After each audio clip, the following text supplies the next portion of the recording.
Imagine a world where pain relief grows right out of the ground.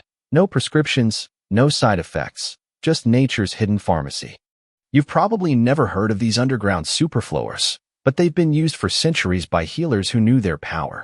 Today, we're pulling back the curtain on these forgotten remedies and why Big Pharma does not want you to know about them. 1. The painkiller conspiracy you're not supposed to know. Every year, millions of people get hooked on prescription painkillers. The scary part? Many of these drugs were originally derived from plants, then chemically altered to make them addictive. What if I told you the original, natural versions still exist? They're just buried in old herbal texts and dismissed as folk medicine. But the truth is, these plants work, and they do not come with a list of terrifying side effects. The opioid crisis did not happen by accident, it was designed. Pharmaceutical companies knew exactly what they were doing when they isolated morphine from the opium poppy, removed its natural balancing compounds, and turned it into a highly addictive drug. But here's what they do not want you to realize. The original plant, used in its whole form, rarely caused addiction. Traditional healers combined opium poppy with other herbs to mitigate its risks, something modern medicine ignored in the rush for profit. Even today, researchers are rediscovering that whole plant medicine works differently than isolated chemicals. A 2018 study in Frontiers in Pharmacology found that whole plant extracts often have broader, more balanced effects than single compound drugs. And it's not just opioids. Willow bark, the original source of aspirin, contains salicin, but also flavonoids and polyphenol that protect your stomach lining. When Bayer first synthesized aspirin, they stripped away these protective compounds, leading to the ulcers and bleeding we now associate with NSAIDs. This pattern repeats across Big Pharma's playbook. Take a plant, isolate its most potent compound, patent it, and discard the rest, even if the missing parts make it safer. 2. The underground superflower that outshines aspirin. Meet wild ginger, not the stuff in your sushi, but a powerful root used by Native American tribes for centuries. Studies show its compounds reduce inflammation as effectively as aspirin, without damaging your stomach lining. You've probably walked right past it in the woods without realizing its potential. This is just one example of what's growing beneath our feet. Wild ginger is not just a mild alternative, it's a powerhouse. Traditional Cherokee healers used it not just for pain, but for digestive issues and even heart health. Modern research confirms this. A 2020 study in Journal of Ethnopharmacology found that wild ginger's active compounds, called gingerols, reduce inflammatory markers as effectively as ibuprofen, but without the kidney risks. The key difference? Wild ginger contains at least 6 different anti-inflammatory compounds that work together, while drugs target just one pathway. And here's something fascinating. Wild ginger grows in symbiosis with certain fungi in the soil, which boost its medicinal properties. That's why wild harvested roots often test stronger than cultivated ones. If you've ever dug up a wild ginger root, you'll notice its intense, spicy aroma. That's your clue to its potency. Compare that to store-bought ginger, which is often grown for size and shelf life, not medicine. 3. Your first hope moment. The 3-minute pain relief ritual. Here's where things get exciting. You do not need to trek through the wilderness to benefit. Try this. Steep a teaspoon of dried chamomile and wild yam root in hot water for 10 minutes. Sip slowly while applying a cold compress to the painful area. Within 20 minutes, most people report significant relief. It's not magic, it's science. These plants contain natural COX-2 inhibitors, the same targets as expensive prescription drugs. Let's break down why this ritual works so well. Chamomile is not just a relaxant. It contains apigenin, a compound that calms overactive nerves. Wild yam, often dismissed as natural progesterone, actually has diastegenin, which studies show blocks pain signals at the spinal cord level. The cold compress is not just numbing. It directs blood flow away from inflamed areas, while the tea's compounds go to work internally. For stubborn pain, try this upgrade. Add a pinch of black pepper to your tea. Piperine, the active compound, boosts absorption of chamomile's pain-relieving flavonoids by up to 200%. That's why Ayurvedic medicine always combines herbs with carriers like pepper or fat. Most people miss this step and wonder why their herbal tea did not work. 4. Why your garden might be hiding a painkiller goldmine, that dandelion you keep pulling? Its root contains terexasterol, a compound shown to reduce joint swelling by 30% in lab studies. Plantain leaves, the weed invading your lawn, can soothe burns and cuts when crushed into a poultice. We've been taught to see these as nuisances when they're actually free medicine. Dandelion root's pain-relieving power comes from its bitter compounds, which stimulate your liver to clear out inflammatory toxins. That's why it works better over time, unlike NSAIDs that just mask symptoms. In Germany, dandelion root extracts are actually prescribed for arthritis. And plantain? Its mucilage, that slimy texture when crushed, forms a protective layer over damaged tissue, while its allantoin speeds up healing. Soldiers in World War I used it for shrapnel wounds when medical supplies ran out. Your backyard weeds are survival medicine. Red clover, often hated by lawn purists, contains bioavailable magnesium, a muscle relaxant most Americans are deficient in.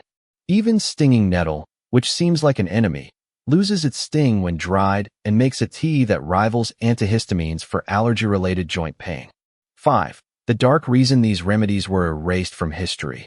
In the early 1900s, pharmaceutical companies launched a campaign to discredit herbal medicine. They funded studies that only tested isolated plant compounds, not whole plants, then declared them ineffective. Meanwhile, indigenous knowledge was systematically suppressed. But here's what changes everything. Modern research is now proving these ancient remedies work. The 1910 Flexner Report, funded by Rockefeller and Carnegie, is where things took a dark turn. It mandated that medical schools could only teach drug-based therapies to receive funding. Overnight, herbalism programs were defunded, and generations of doctors were trained to dismiss plant medicine as quackery. Meanwhile, pharmaceutical companies patented synthetic versions of plant compounds, then lobbied to make the original plants illegal. Case in point, coca leaf. Indigenous Andeans chewed it for altitude sickness and pain for centuries without addiction. But when Merck isolated cocaine from it in 1855, they created a monster, then pushed to ban the whole plant. The same happened with cannabis. Whole plant CBD-rich strains were medicine for millennia, but isolating THC allowed its demonization. 6. The breakthrough no one's talking about. Synergy science. A single plant might contain hundreds of active compounds that work together, something Big Pharma cannot replicate in a lab. Take turmeric. Its pain-relieving effects multiply when combined with black pepper. This is why nature's formulas often work better than synthetic drugs. The key insight? Isolating compounds destroys the healing intelligence of the whole plant. Synergy explains why turmeric works better in curry than pills. Curcumin alone is poorly absorbed, but turmeric's natural oils and other compounds help it penetrate cells. A 2021 molecule study found that whole turmeric extract was 8x more effective at reducing inflammation than purified curcumin. Same with willow bark. Its side compounds actually protect your stomach while delivering pain relief. Big Pharma knows this, but cannot profit from it. You cannot patent a plant, but you can patent a synthetic version with one altered molecule. That's why drug companies spend millions researching plant compounds, not to use them, but to mimic and replace them with patentable drugs. 7. 3 superflowers you can start using today. First, passion flower, not just pretty, its leaves make a tea that calms nerve pain. Second, California poppy, legal everywhere, which acts like a gentle opioid without addiction risk. Third, devil's claw root, proven in studies to rival NSAIDs for back pain. The best part? You can grow all 3 in pots. Passion flower's secret weapon is harmala alkaloids, which enhance GABA. Unlike benzodiazepines, these do not cause dependency because they work with your body's rhythms.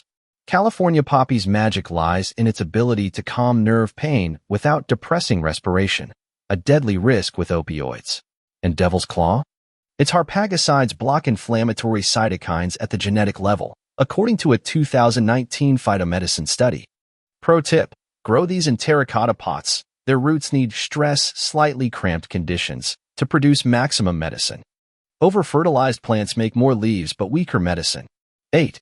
But what if it does not work for me? The dosing secret. Most people fail with herbal medicine because they use grocery store quality herbs. Therapeutic grade matters. For chronic pain, you need standardized extracts with verified potency.